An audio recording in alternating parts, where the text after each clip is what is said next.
Dios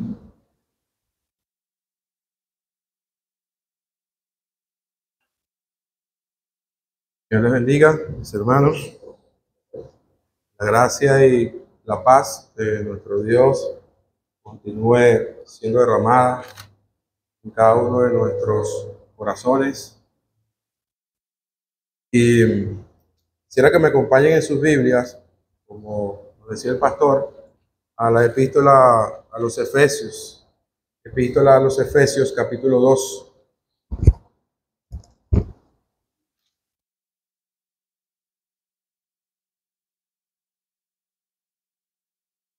Efesios, capítulo 2. Y es un pasaje bastante, creo que conocido para nosotros. Otras veces lo he predicado acá, ya hace un tiempo, pero creo que el Señor una vez más puede y quiere, es su voluntad, ¿verdad?, obrar nuestras vidas, porque su palabra siempre sigue obrando en nuestras vidas, siempre podemos extraer de ella, ¿verdad?, esas riquezas espirituales. Y es por eso que quiero compartir, mis hermanos, con ustedes este pasaje en este tiempo. Así que vamos a nuestro pasaje, vamos a leerlo y luego oramos. Dice la palabra de nuestro Dios de la siguiente manera, hablando el apóstol Pablo a los creyentes en Éfeso, dice Efesios 2, versículo 1. Y Él, hablando de Dios, y Él os dio vida a vosotros cuando estabais muertos en vuestros delitos y pecados, en los cuales anduvisteis en otro tiempo, siguiendo la corriente de este mundo, conforme al príncipe de la potestad del aire, el espíritu que ahora opera en los hijos de desobediencia, entre los cuales también todos nosotros vivimos en otro tiempo en los deseos de nuestra carne, haciendo la voluntad de la carne y de los pensamientos, y éramos por naturaleza hijos de ira, lo mismo que los demás. Pero Dios, que es rico en misericordia, por su gran amor con que nos amó, aun estando nosotros muertos en pecados, nos dio vida juntamente con Cristo. Por gracia sois salvos. Y juntamente con Él nos resucitó y asimismo nos hizo sentar en los lugares celestiales con Cristo Jesús, para mostrar en los siglos venideros las abundantes riquezas de su gracia en su bondad para con nosotros en Cristo Jesús.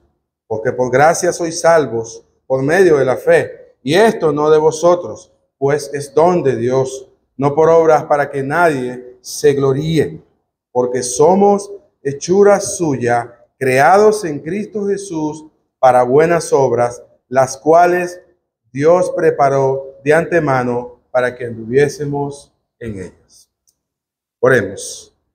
Padre bueno, Señor nuestro Dios, Salvador, te agradecemos una vez más y bendecimos tu buen y precioso y gran nombre, Señor, por lo que tú eres, Señor, y por lo que has hecho por nosotros y en nosotros. Gracias por habernos revelado a Cristo, por habernos rescatado, como dice tu palabra, de nuestra vana manera de vivir. Gracias por habernos hecho cercanos por la sangre de Cristo. Nosotros que estábamos lejos, sin Dios, sin esperanza en este mundo, muertos en nuestros delitos y pecados, y tú nos has dado vida juntamente con Cristo. Pero Padre, vamos a tu palabra para recordar una vez más lo que nosotros éramos. Señor, hacer una mirada al pasado para que podamos nosotros recordar lo que éramos, cuál era nuestra condición, de dónde nos has rescatado, Señor, pero también podamos exaltar tu gracia. Ayúdanos, Señor, que por medio de tu palabra y por medio de la obra de tu Espíritu, nosotros exaltemos tu gracia, Señor. Podamos una vez más ver cuán hermosa, cuán profunda y maravillosa es la gracia que tú nos has dado en Cristo Jesús. Por eso te rogamos, Señor, que nos fortalezcas en esta obra, que me ayudes a mí en medio de mi debilidad, que yo pueda ser fiel a tu palabra y pueda predicar lo que está allí y que no diga algo que tu palabra no dice, Señor. Guárdame de eso, que tu iglesia sea edificada, que seamos edificados, Señor, consolados, animados, fortalecidos, pero que también pecadores en medio nuestro puedan ser salvos, Señor. Por eso te rogamos estas cosas en Cristo Jesús y solo para la gloria de Él. Amén. Amén.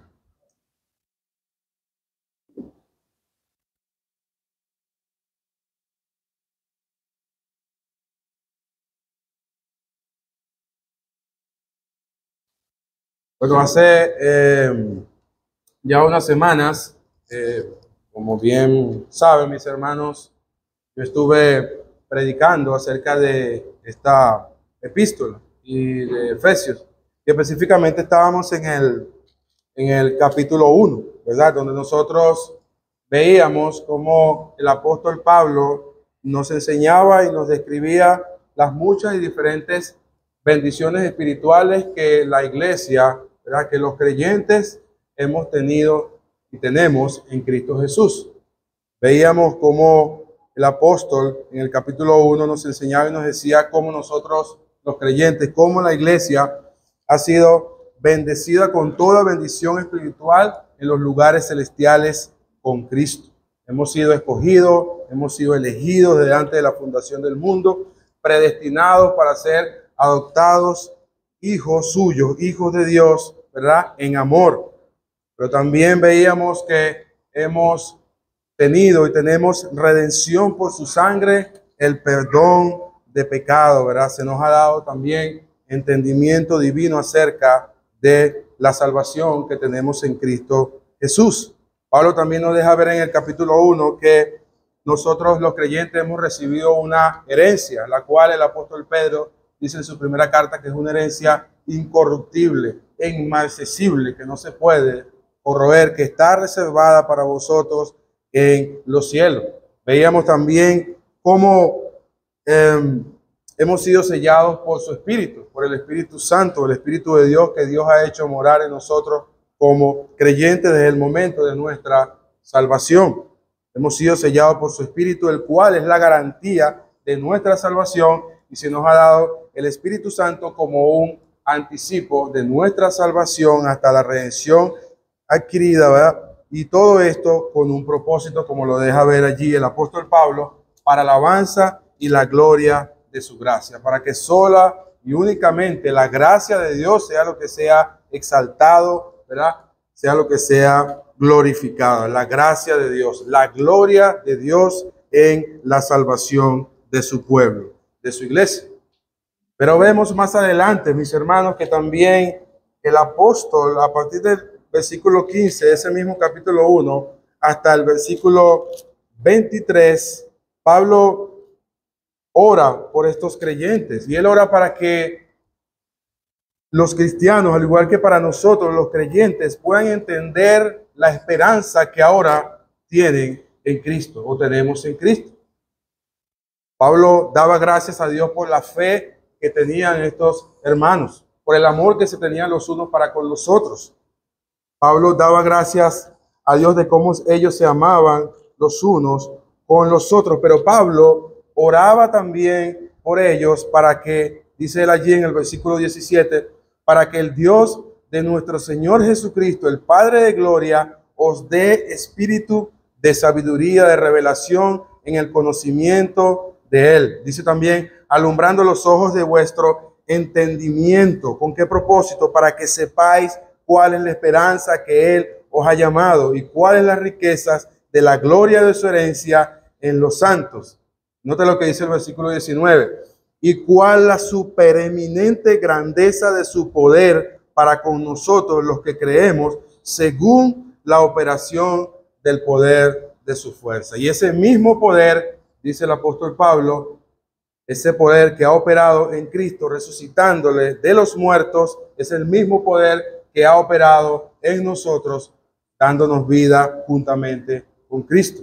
Pablo oraba por estos creyentes para que ellos comprendiesen, para que ellos profundizasen más en esta esperanza gloriosa, ¿verdad? De que la salvación y la herencia que tienen en Cristo Jesús. Pero cuando llegamos a nuestro texto, hermanos, el capítulo 2, nos encontramos que Pablo quiere seguir hablando y comunicándole a estos creyentes acerca de cómo fue su salvación, de cuál era su condición antes de ser salvo, cómo vivían estos creyentes, igualmente para nosotros, cuál era nuestro estilo de vida antes de conocer al Señor, antes de ser salvo. Es por eso que yo he titulado esta predicación de la siguiente manera: la gracia que nos ha salvado. La gracia que nos ha salvado. Y vamos a verlo de la siguiente manera. Hay al menos aquí tres enseñanzas que quiero compartirles. La primera es lo que éramos antes. Lo que éramos antes, en primer lugar. Lo que somos ahora. Y finalmente vamos a ver el propósito de lo que somos ahora. Es decir, ¿para qué nosotros hemos sido salvados? ¿Qué buscaba Dios para darnos salvación? ¿Cuál es su propósito? Es por eso que el apóstol comienza en este capítulo 2 de Efesios diciendo, hablando de Dios, y él dice, y él os dio vida a vosotros cuando estabais muertos en vuestros delitos y pecados. Así que lo primero que podemos ver nosotros acá, mis hermanos, es que Pablo está destacando cuál era nuestra condición antes de conocer a Cristo. Pablo no dice que nosotros estábamos enfermos, sino Pablo dice que estábamos muertos en nuestros delitos y pecados. De allí que es importante, creo yo, mis hermanos, que nosotros como iglesia y como creyente, y cada creyente, siempre de vez en cuando es bueno que nosotros nos demos la tarea de hacer una mirada al pasado. Es decir, ¿qué es lo que está haciendo Pablo aquí? Es decir, que nosotros podamos recordar siempre lo que éramos antes de conocer a Cristo, antes de ser salvos. ¿Y con qué propósito? Bueno, lo vamos a ver más adelante y yo se lo adelanto un poco, y es para que nosotros podamos apreciar mucho más la gracia de Dios, exaltar la gracia de Dios como el propio apóstol Pablo ya lo ha hecho en los capítulos 1 y el capítulo 2, ¿verdad? Cuando él dice, para alabanza de la gloria de su gracia. Así que en nuestro primer punto vemos nuestra antigua condición, lo que éramos antes, cómo vivíamos nosotros, cómo era nuestro estilo de vida antes de ser salvo. Y es interesante ver que Pablo le habla a estos creyentes y le dice que fue Dios quien les dio vida a ellos. Ahora, ¿cómo se encontraban estos hermanos, estos creyentes antes de ser salvos? ¿Y cómo se encuentra? ¿Cuál es la condición de todo ser humano sin Cristo hasta el día de hoy en la actualidad? Pues lo dice el apóstol aquí: muertos en sus delitos y pecados. Muertos en sus delitos y pecados. Debemos recordar, mis hermanos, que el apóstol Pablo también, cuando escribe la carta a los romanos, él dice que el pecado entró al mundo, ¿verdad? Y la muerte pasó a todos los hombres por cuanto todos pecaron. La muerte es el salario, por así decirlo, que todo ser humano merece por causa de su pecado. Es la consecuencia de haber pecado contra Dios. La muerte es estar separado de Dios. Aquí Pablo nos está hablando de la muerte espiritual. Esa es nuestra condición antigua, lo que éramos antes, que estábamos muertos en nuestros delitos y pecados. Y una de las cosas que debemos recordar siempre, mis hermanos, y tener presente, es el hecho de que Cristo nos vino a salvar a nosotros del pecado. Del pecado. Es importante tenerlo siempre presente. El Señor Jesucristo vino a salvarnos a nosotros del pecado. No en el pecado, del pecado. Porque éramos esclavos de nuestros pecados. Así que Pablo entonces nos está presentando cuál era nuestra condición antes de venir a Cristo. Él no dice, es interesante que él no dice estábamos buscando a Dios. Algunas personas cuando nosotros evangelizamos o estamos predicando a la persona, yo estoy buscando a Dios. No es cierto. O yo busqué al Señor, yo fui salvo porque yo le busqué. Pero sabemos, hermanos, que un muerto no puede darse vida a sí mismo. Un muerto no puede buscar a Dios. Es imposible. Pablo nos deja ver entonces aquí en primer lugar que cuál era nuestro estilo de vida, cuál era nuestra condición sin Cristo, antes de ser salvos, que estábamos muertos en vuestros delitos y pecados. Y note que si es un estilo de vida, porque en el versículo 2 el apóstol lo confirma y lo dice. Él dice, en los cuales, ¿de qué está hablando él? En los delitos y pecados, en los cuales anduvisteis en otro tiempo. Noten que hay un cambio, ha habido un cambio. En otro tiempo, lo que éramos antes, los creyentes vivíamos en otro tiempo de esa manera, con un estilo de vida pecaminoso, gobernado y dictado por el pecado. Dice, en los cuales anduvisteis en otro tiempo. ¿Y qué hacíamos antes de conocer a Cristo? Siguiendo la corriente de este mundo, conforme al príncipe de la potestad del aire, el espíritu que ahora opera en los hijos de desobediencia. Seguíamos la corriente de este mundo. Nosotros sabemos, mis hermanos, por las escrituras, que hay un mundo que es enemigo de Dios. El apóstol Juan dice en su primera carta, ¿verdad?, que todo aquel que permanece en Cristo vence al mundo. El que hace la voluntad de Dios permanece para siempre. El que ha nacido de nuevo no ama al mundo. Pero ¿qué implica cuando se habla del mundo? El mundo significa todo aquello que es pecaminoso, que es contrario a la voluntad revelada de Dios en su palabra. El mundo implica todo pensamiento, toda acción, todo estilo de vida que no va conforme a la palabra de nuestro Dios. La corriente de este mundo implica, pudiésemos decirlo, ese sistema de valores contrarios que comenzó desde allá, desde Génesis, cuando el diablo tentó a nuestros primeros padres, desde allí. Vivir sin Dios, vivir lejos de Dios, no vivir conforme a la palabra de nuestro Dios. Así que acá Pablo nos presenta también que nosotros seguíamos, vivíamos, andábamos en ese estilo de vida siguiendo la corriente de este mundo, ese sistema de valores que vemos en el mundo, mis hermanos. La manera como, por ejemplo, pudiésemos mencionar muchas cosas, ¿verdad? Pero la manera como el hombre en su pecado ha querido desvirtuar, por ejemplo, el matrimonio, ha querido desvirtuar la familia, ha querido desvirtuar el orden que ya Dios ha establecido en la creación. El pecado ha hecho eso, ha distorsionado la imagen de Dios en el hombre, de tal manera que ahora, como lo veíamos en la escuela dominical, mencionaba también el pastor, los roles se quieren invertir, distorsionando todo el orden natural que ya Dios ha establecido desde el principio. Recordemos que en Génesis, cuando Moisés relata allá el libro de Génesis acerca de la creación, él dice que Dios creó todo y lo creó hermoso. Y vio Dios que era bueno para el propósito para el cual Dios había creado todas las cosas. Pero el hombre en su pecado, ¿verdad?, se ha encargado de distorsionar el orden natural que Dios ha establecido en la creación. Así que Pablo acá nos presenta, mis hermanos, cómo vivíamos nosotros, cuál era nuestro estilo de vida antes de ser salvos. Hermanos, recuerda esto, recordemos siempre esto, como se lo decía anteriormente, una mirada al pasado. Tú y yo estábamos muertos en nuestros delitos y pecados, muertos.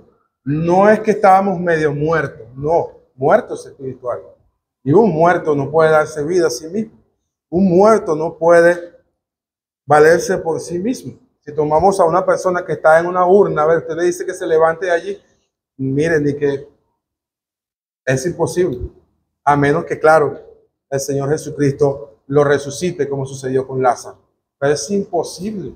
Es imposible. Y allí el gran dilema también, mis hermanos, acerca de la salvación, ¿verdad? Este gran dilema de cómo en la historia y en muchas congregaciones, en muchas iglesias, muchas personas, bueno, no descansan en el hecho de que la salvación implica de que Dios nos ha dado vida juntamente con Cristo, y lo vamos a ver más adelante.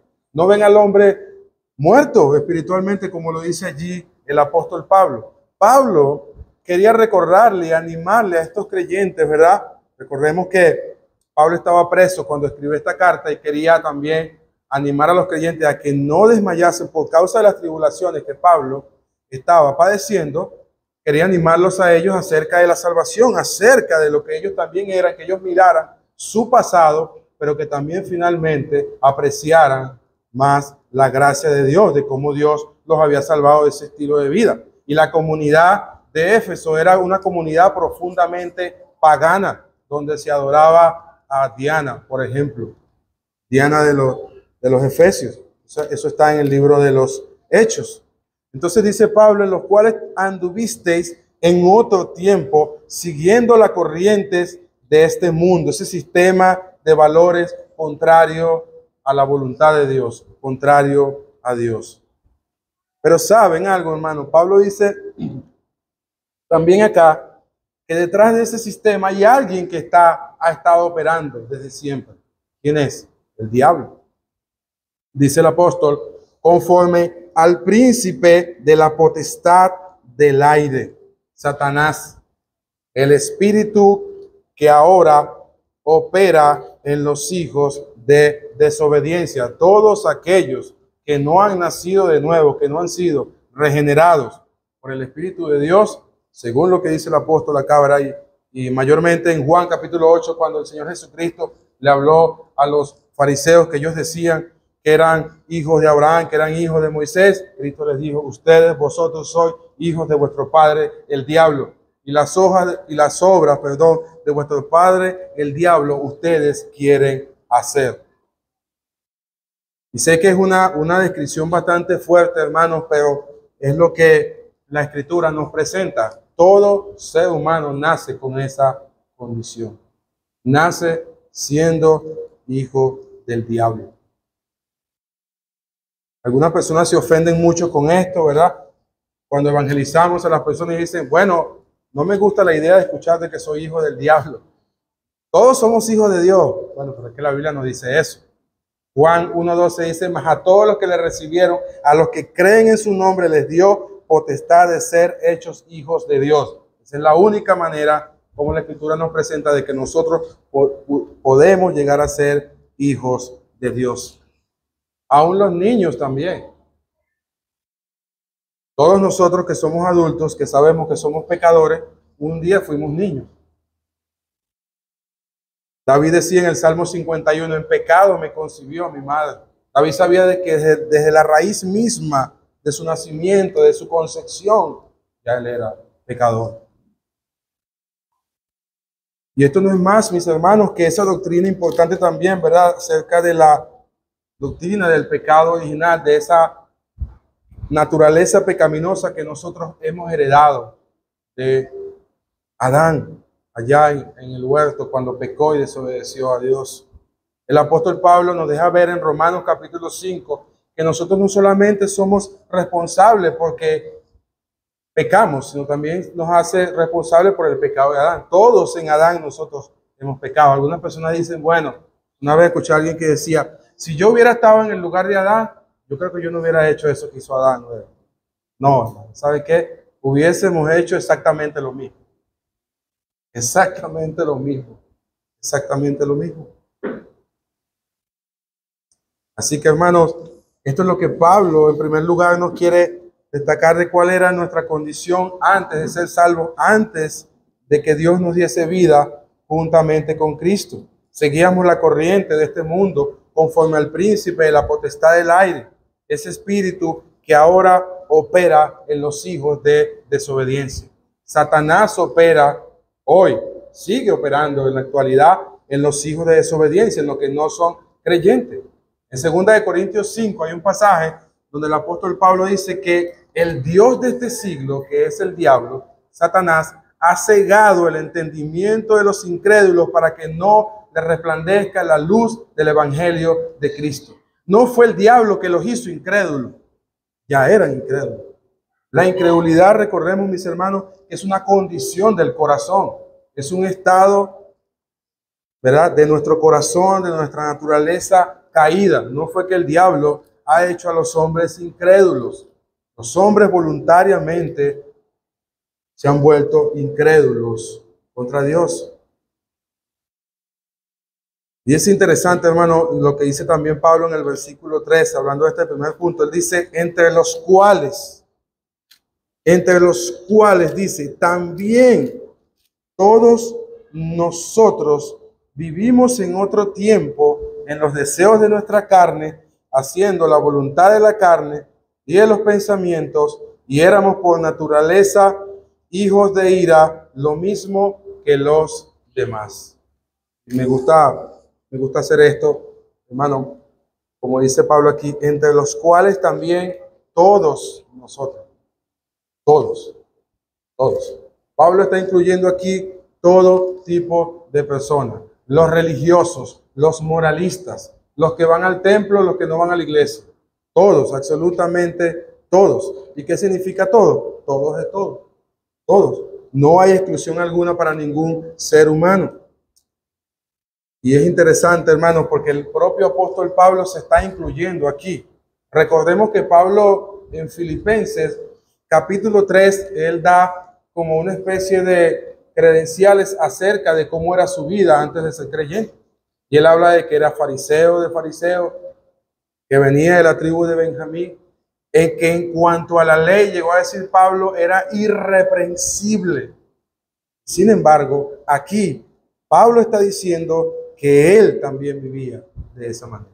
Que él. Y Pablo, recordemos, mis hermanos, que el apóstol Pablo fue un hombre antes de su conversión que era profundamente moralista, religioso, como él, creo que ninguno, al igual que Nicodemo.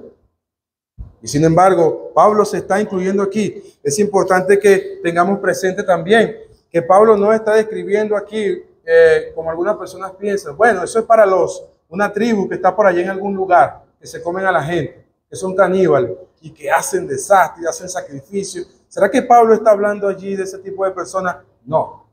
Bueno, sí, de ellos también, pero está hablando de todo ser humano, de todo ser humano, que es la condición que todo ser humano tiene sin Cristo, cuando está sin Cristo, muerto en sus delitos y pecados.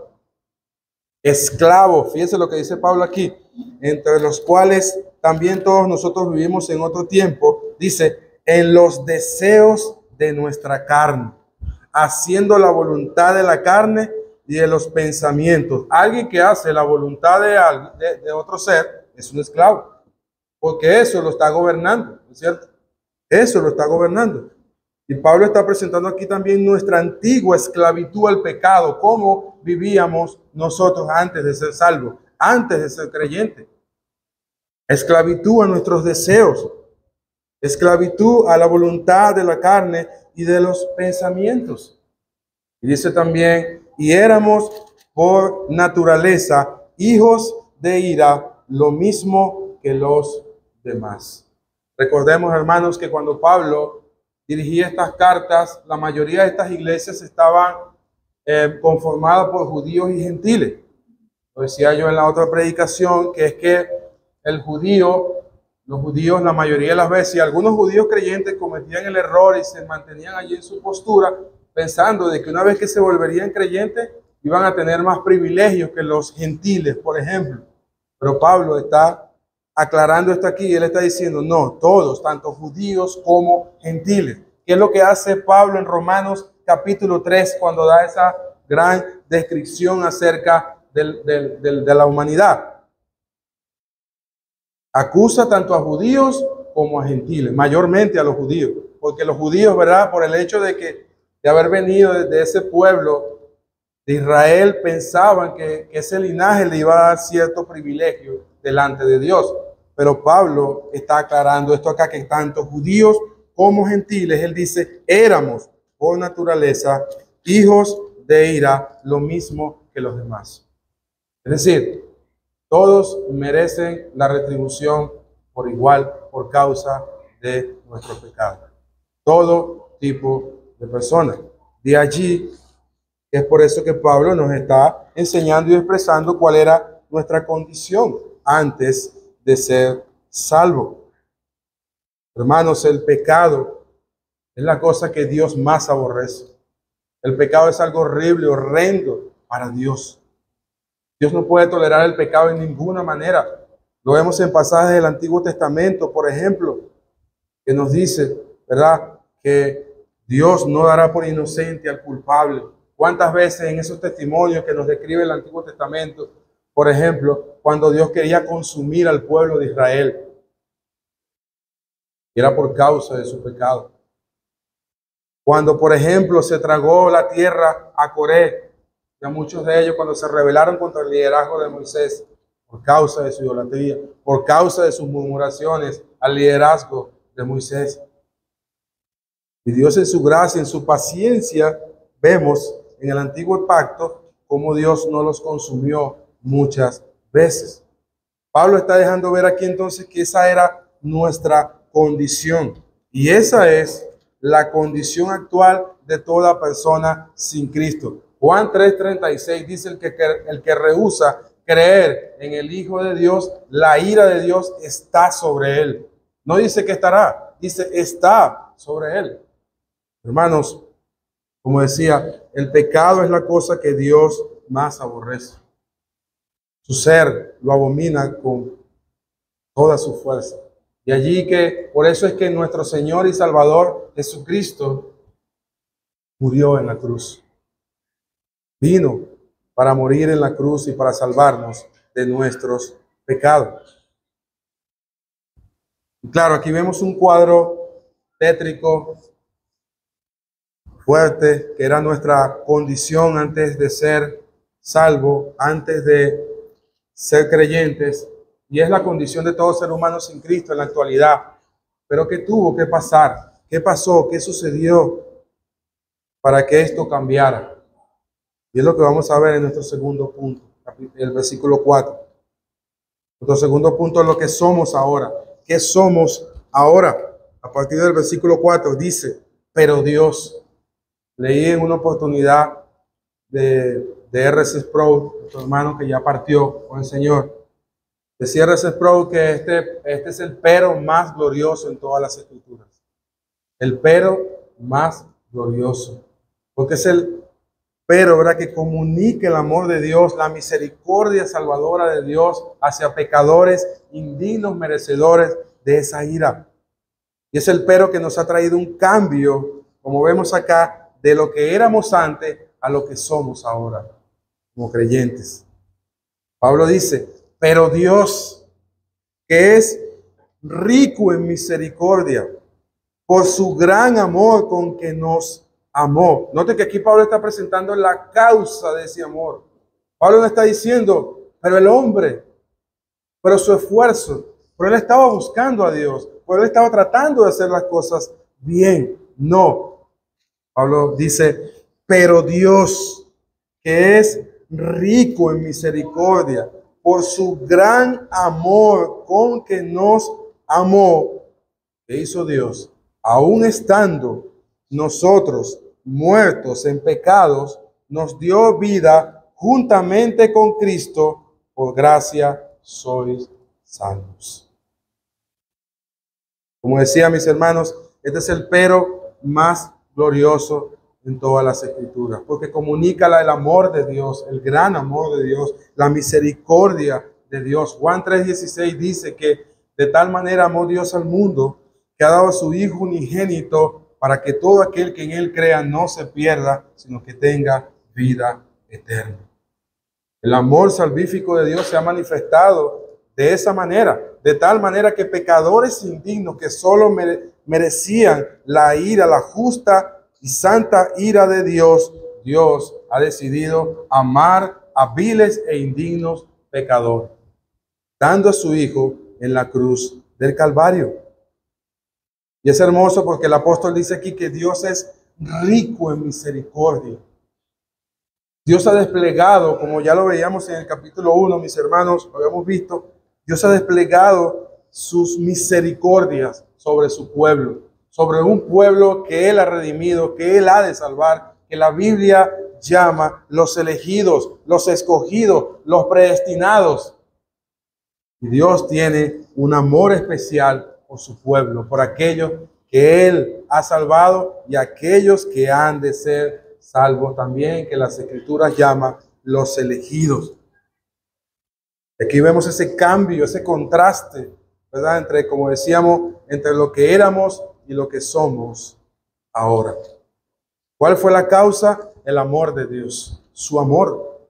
No había nada en nosotros para que Él nos salvara. Absolutamente nada. No fue que Dios vio algo en ti, hermano. No fue que Dios vio algo en mí. No fue que Dios, bueno, este fulano, aquella, este sí a lo mejor va a creer en mí. No. No, aquel sí. Este sí va a servir en la iglesia. Por eso lo voy a salvar. Nada de eso. Lejos esté de nosotros pensar y creer estas cosas. No son más que herejías.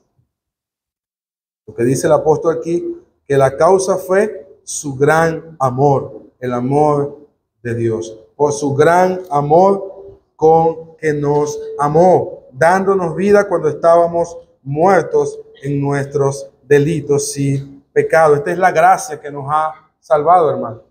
Es la gracia de Dios que nos ha salvado. Algunos creyentes, algunos cristianos muchas veces tenemos la confusión o tienen la confusión de qué es la salvación.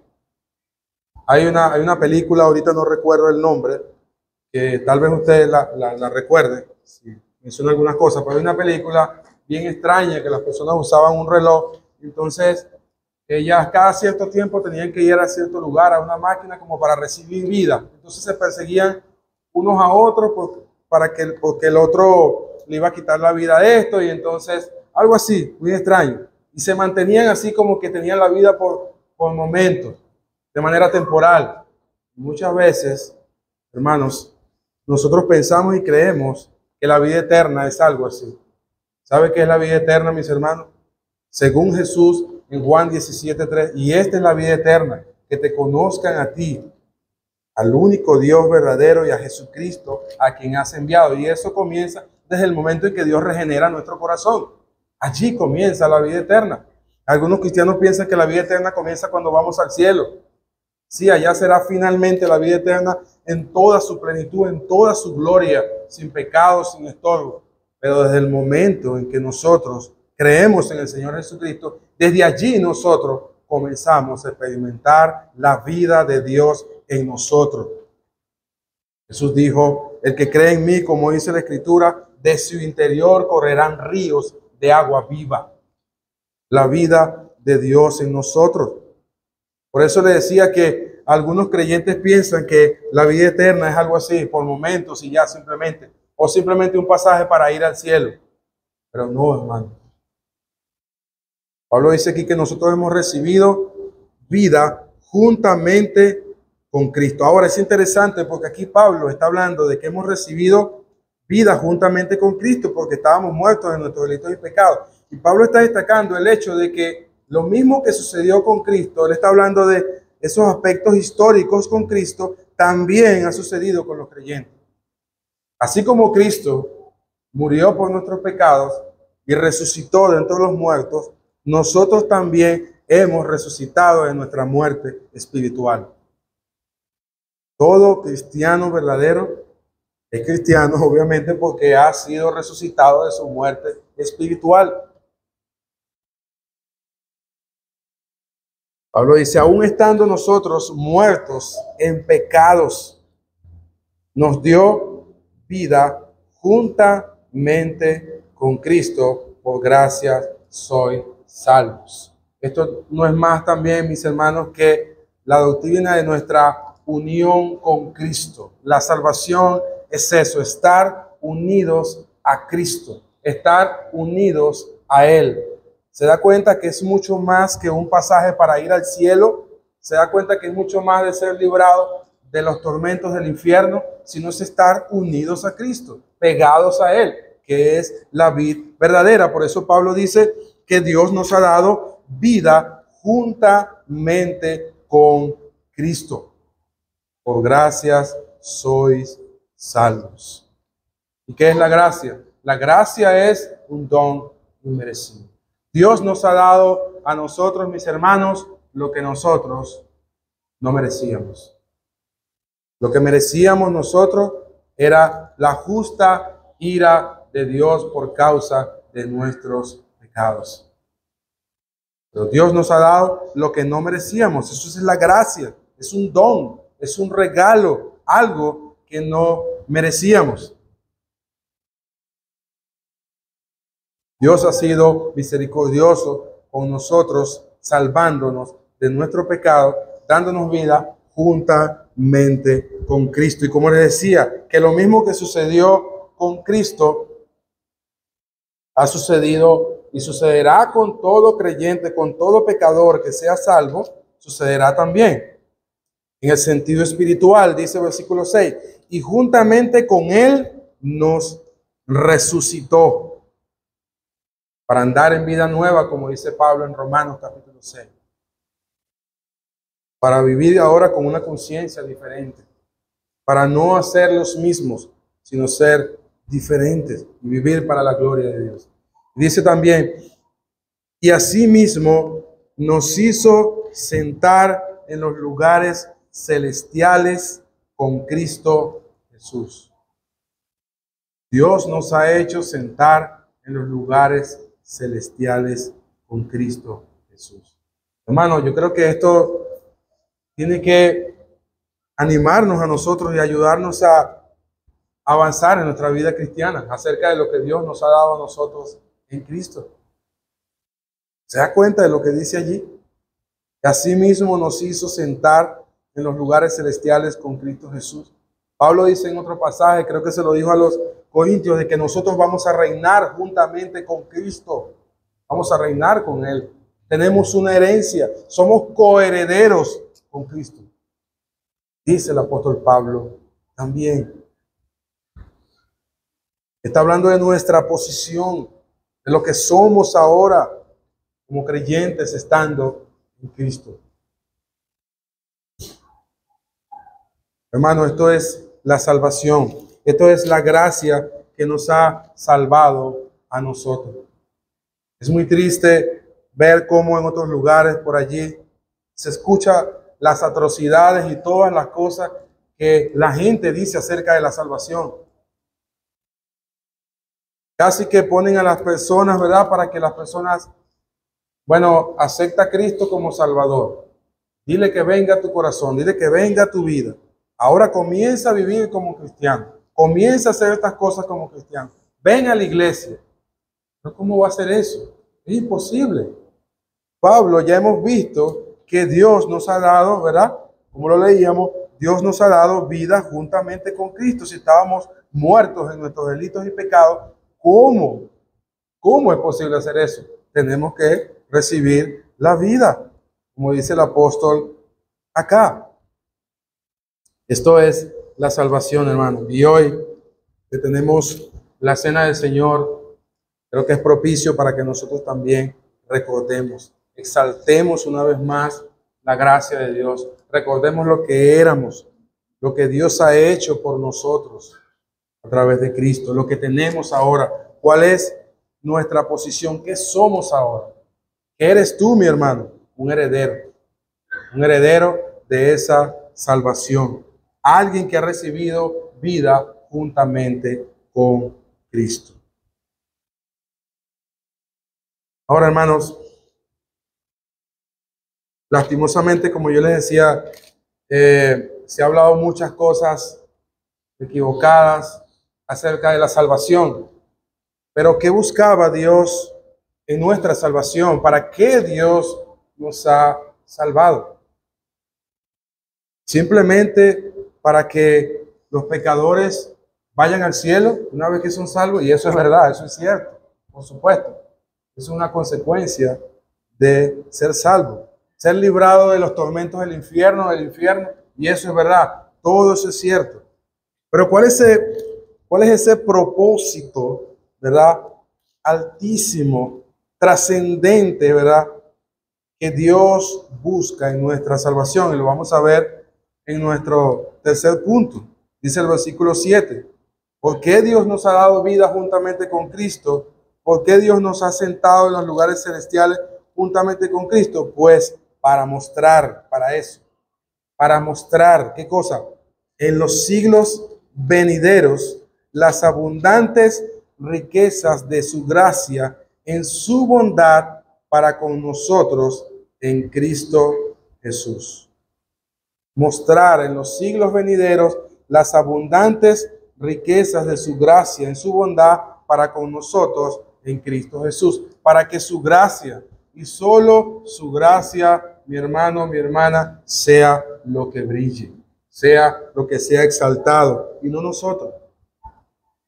Hermanos, ¿saben qué es lo que va a ser más recordado por toda la eternidad cuando nosotros los creyentes estemos en la gloria eterna con Cristo? La gracia salvadora de Dios. El Cordero de Dios que fue crucificado por nosotros. La salvación que Él nos ha dado. Y por supuesto, también una iglesia, ¿verdad? En segundo lugar, una iglesia, como dice Apocalipsis, limpia y resplandeciente. Ya en toda su plenitud, ¿verdad? Con estas abundantes riquezas de su gracia, en su bondad para con nosotros en Cristo Jesús. Este es el propósito altísimo de nuestra salvación, para que la gracia de Dios, la gloria de Dios sea lo único exaltado aquí. No es para que el hombre sea exaltado, no es para que ninguno de nosotros, nuestros dones, talentos, nada de eso, solo la gracia de Dios, mostrar las abundantes riquezas de su gracia en su bondad para con nosotros en Cristo Jesús. Y es interesante, mis hermanos, porque aquí estamos hablando del Evangelio. El Evangelio es como un diamante que tiene muchos cortes, porque tiene muchas ramificaciones, muchos vestigios donde lo podemos ver. Era lo que Pablo ya nos había enseñado en el capítulo 1. Todas esas bendiciones espirituales, la elección, la herencia, la redención, el perdón de pecados, ¿verdad? La obra del Espíritu Santo en nosotros. Todo eso no es más que un despliegue de la obra salvadora de Dios en el Evangelio. ¿Y qué vamos a recordar nosotros, mis hermanos, cuando estemos en gloria con Cristo? Pues el Evangelio.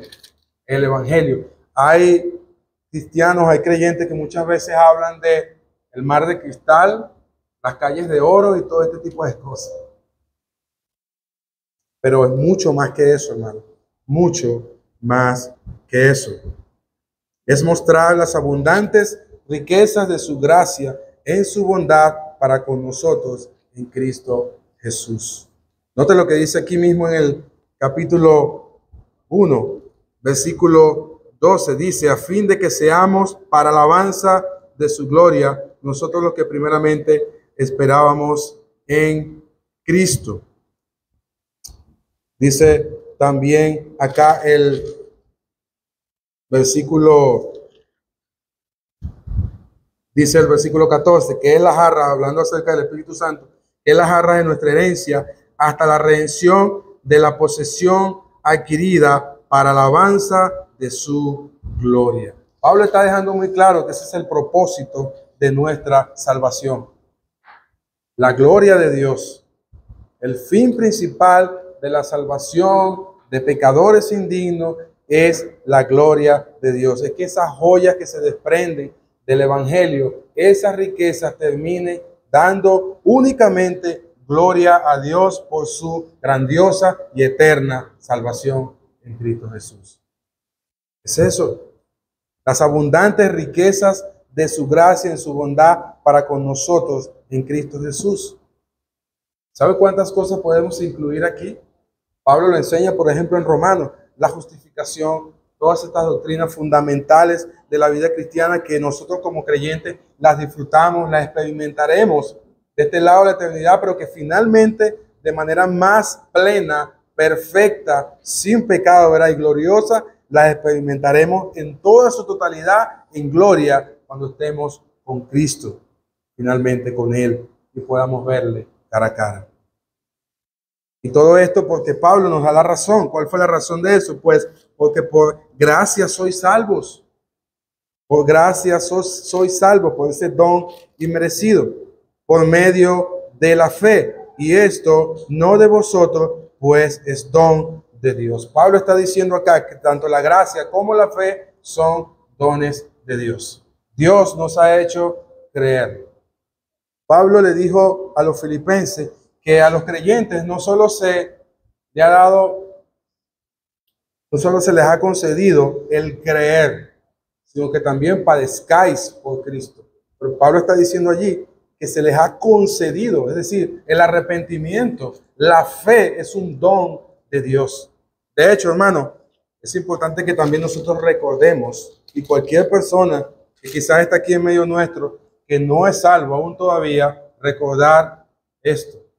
Creer es imposible. Es imposible. Necesitamos el don de la fe. De hecho, creer acá, ¿verdad? Es la fe, dice que soy salvo por medio de la fe. ¿Qué es la fe? La fe no es más que un instrumento, es como decir, es aquella mano desnuda, que está así, por así decirlo, sin ninguna obra, no trayendo ninguna obra para recibir algo que no se merece, que es la salvación en Cristo Jesús, que es la gracia de Dios. Pablo está diciendo, esto es don de Dios, fue un regalo que Dios te ha dado. La gracia, la fe, para que tú creas en el Evangelio de nuestro Señor y Salvador Jesucristo. Y es verdad, la Escritura nos enseña a nosotros, hermanos, vemos muchos pasajes que es el hombre quien debe creer, es el hombre quien debe arrepentirse, ¿verdad? Pero no es el propósito acá, con este pasaje, para entrar en esa disyuntiva entre la soberanía de Dios y la responsabilidad del hombre. Claramente la Escritura enseña estas dos doctrinas: responsabilidad del hombre y soberanía de Dios. Pero la palabra de Dios nos enseña claramente que el hombre es quien debe arrepentirse, el hombre es quien debe creer, el hombre es quien debe venir a Cristo en arrepentimiento y fe. Pero acá Pablo está diciendo de que cuando alguien es salvo, alguien que creyó, vemos esa obra precedida por el Espíritu Santo, por la obra de Dios, ese don de Dios. Pues decíamos, ya habíamos hablado que el hombre está muerto en sus delitos y pecados. ¿Cómo va a creer un muerto en Dios si está muerto en sus delitos y pecados? Eso es la gracia que nos ha salvado, un don inmerecido. ¿Recuerdan el apóstol Pablo? De manera de ilustración, Hechos capítulo 9, Pablo pensaba que estaba agradando a Dios. Y Pablo le dan aquella autoridad, le dan las cartas para ir a Damasco, para seguir persiguiendo a los creyentes, apresarlos y todo esto, ¿verdad? ¿Y qué pasó con el apóstol Pablo camino a Damasco? El Señor intercede en su vida, lo detiene. Él no estaba buscando a Dios. Pablo no estaba pensando, ¿será que lo que yo estoy haciendo estará mal? Claro que estaba mal, porque el Señor Jesucristo, cuando se le tiene ese encuentro con él camino a Damasco, le dice, Saulo, Saulo, ¿por qué me persigue? Le dice. Estaba persiguiendo a su iglesia. Pero vemos que el Señor obró, ¿verdad? Los llamó para ser apóstol y los salvó al apóstol Pablo. Eso es un gran ejemplo, una ilustración de lo que es una conversión, la salvación de un pecador. Cómo es Cristo mismo quien intercede y quien llega a la vida de una persona. Recordemos lo que dice Romanos capítulo 3, no hay quien busque a Dios, no hay ni siquiera uno. No hay quien busque a Dios. Así que, hermano, tanto la gracia como la fe son dones dados por Dios, son resultados, ¿verdad?, de la salvación misma, de la obra de Cristo en la cruz del Calvario, cuando Dios nos ha dado vida juntamente con Cristo. Y luego Pablo dice, no por obras, para que nadie se gloríe. Pero vemos acá que Pablo dice que la salvación no es por obra para que nadie se gloríe, pero más adelante, y lo vamos a ver ahorita en el versículo 10, finalizando, que aunque no somos salvos por obras, las obras son consecuencias, ¿verdad?, de que ya somos salvos. Ya lo vamos a ver. Dice, versículo 9, no por obras para que nadie se gloríe. ¿Por qué? Porque no es por obra. Pablo da otra razón. Y aquí vemos propósitos, pudiésemos decir, hermanos, propósitos prácticos de cómo esa salvación, la evidencia de la salvación debe manifestarse en una vida práctica en el creyente, en la iglesia. Dice el versículo 10, porque somos hechura suya. ¿Hechura de quién? De Dios. Creación de Dios. Creados por Él. Dice, porque somos hechura suya, creados en Cristo Jesús. ¿Pero para qué, Pablo? Para buenas obras, las cuales Dios preparó de antemano para que anduviésemos en ellas.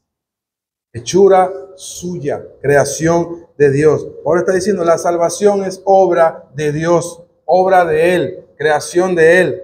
Pablo en 2 Corintios 5:17 dice, de modo que si alguno está en Cristo, nueva criatura es.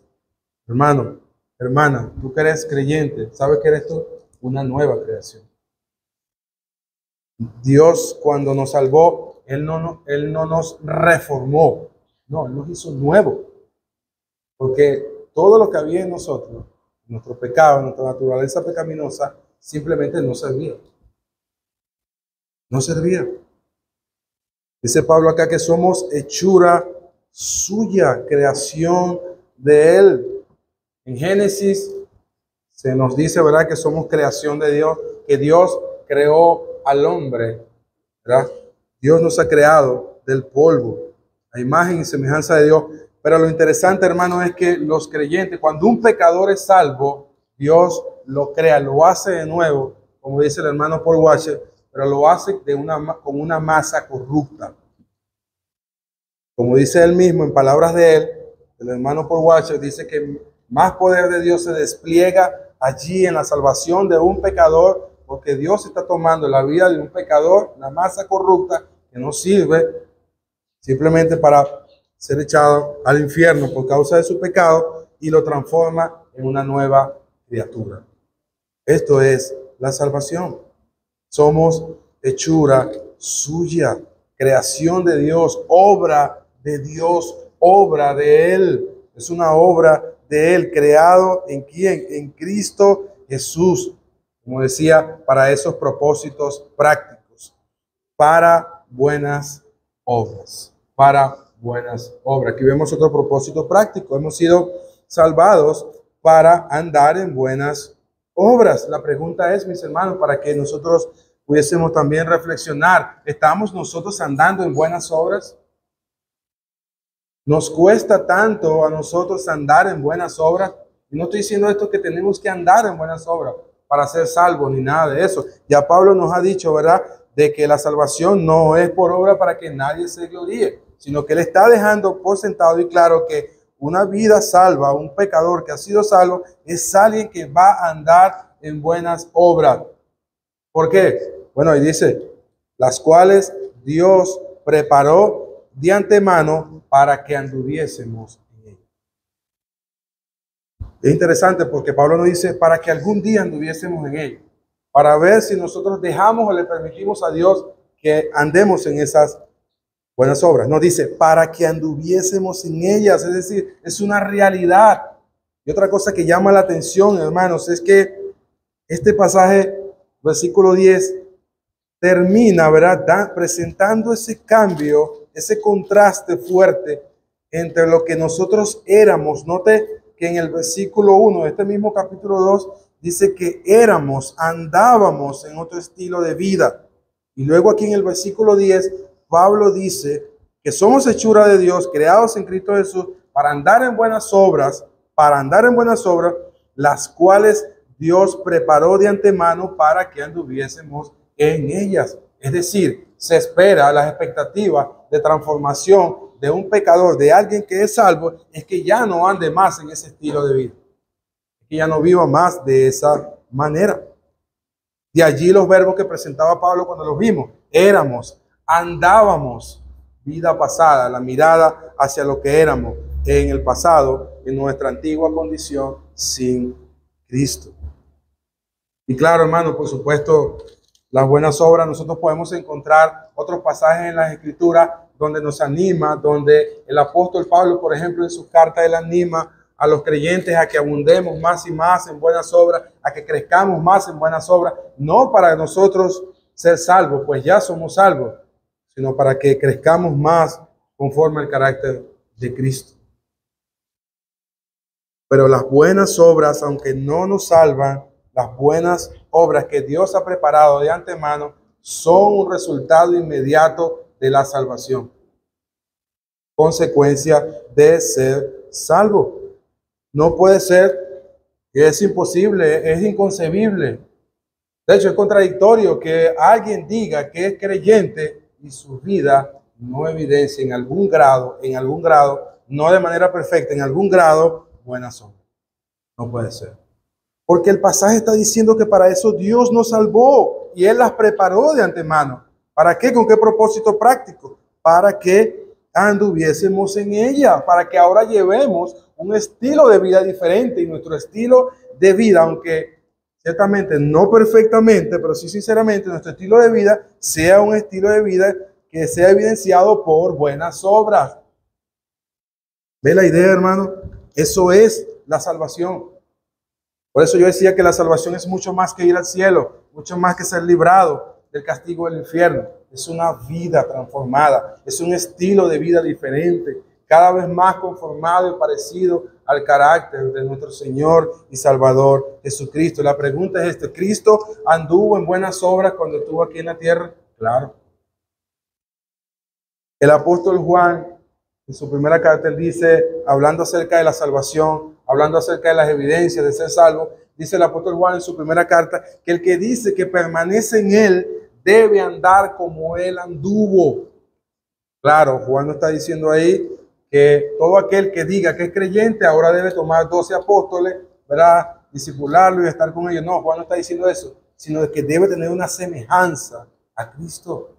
El que dice que permanece en él debe andar como él anduvo, debe evidenciarse que verdaderamente es cristiano, una vida que glorifique a Dios, una vida que evidencie buenas obras que son resultados inmediatos de la salvación que ha recibido.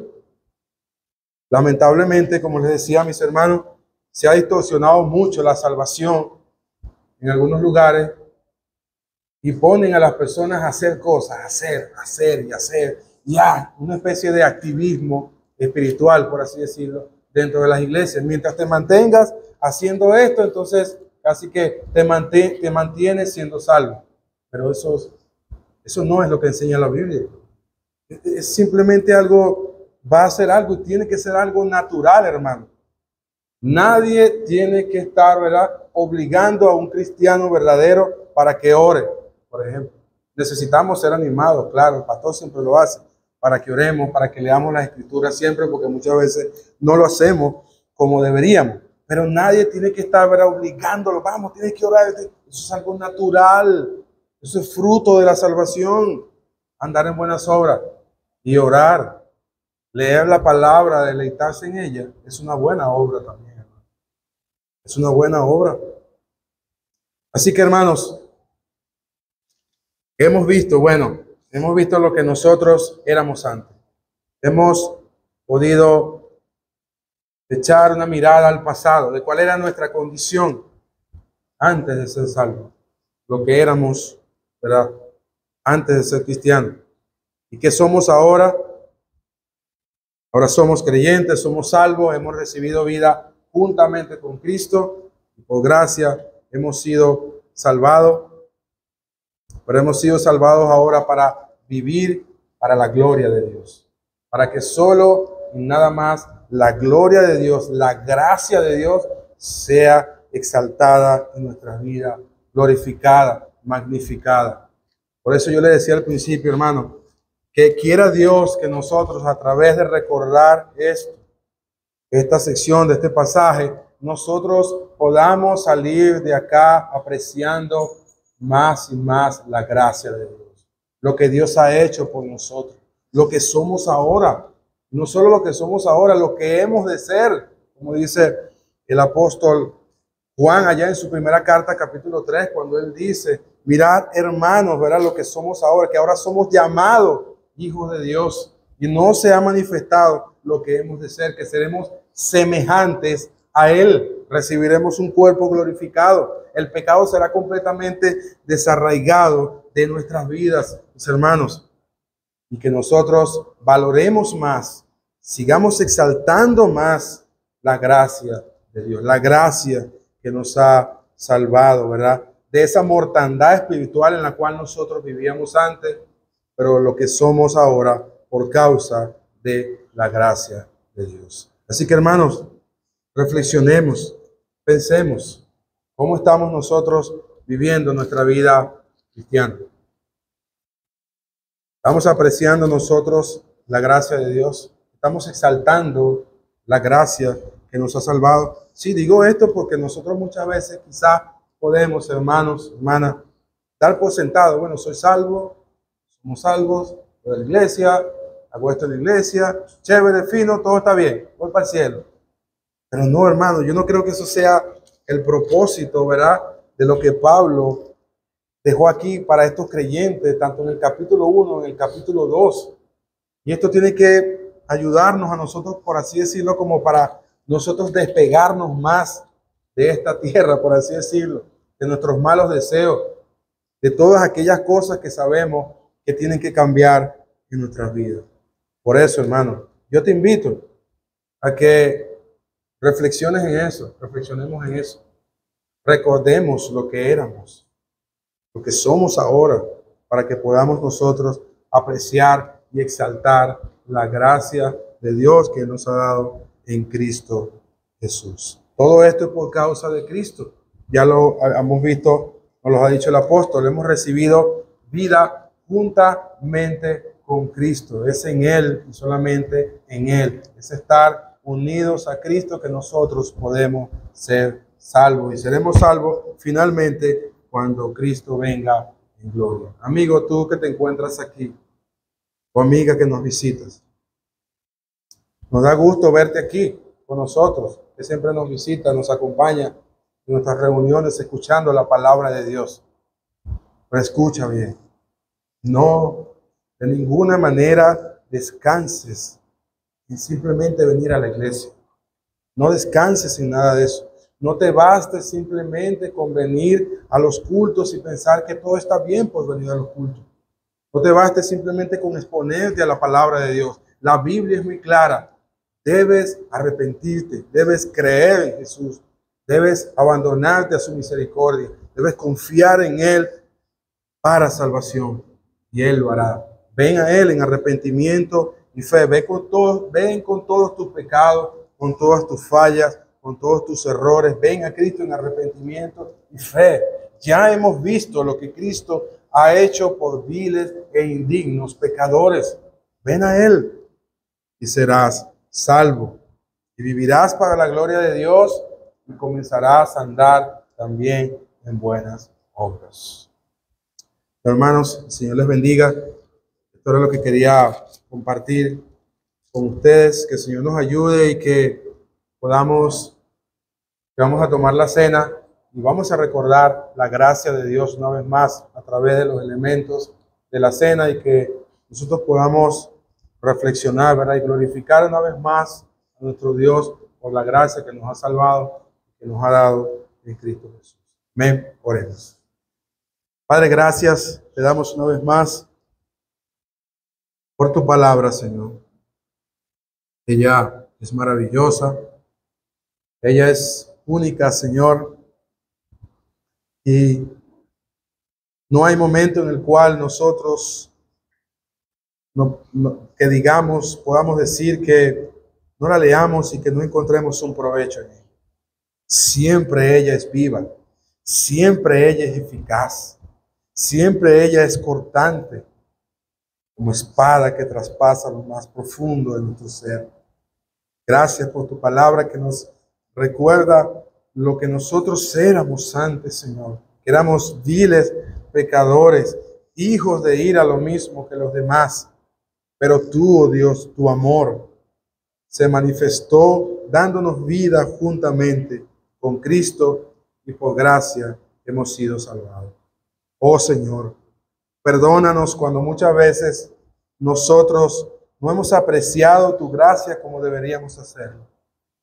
Ayúdanos, Señor, a que podamos siempre tener en alto esa gracia que nos ha salvado como un diamante esplendoroso. tenerla allí, recordarla, Señor, y siempre descansar únicamente en esa gracia salvadora, Señor. Oh Padre, síguenos guiando en lo que resta de nuestro tiempo de culto, Padre, que tú sigas siendo glorificado en medio nuestro. Lo pedimos y te lo rogamos en Cristo Jesús. Amén.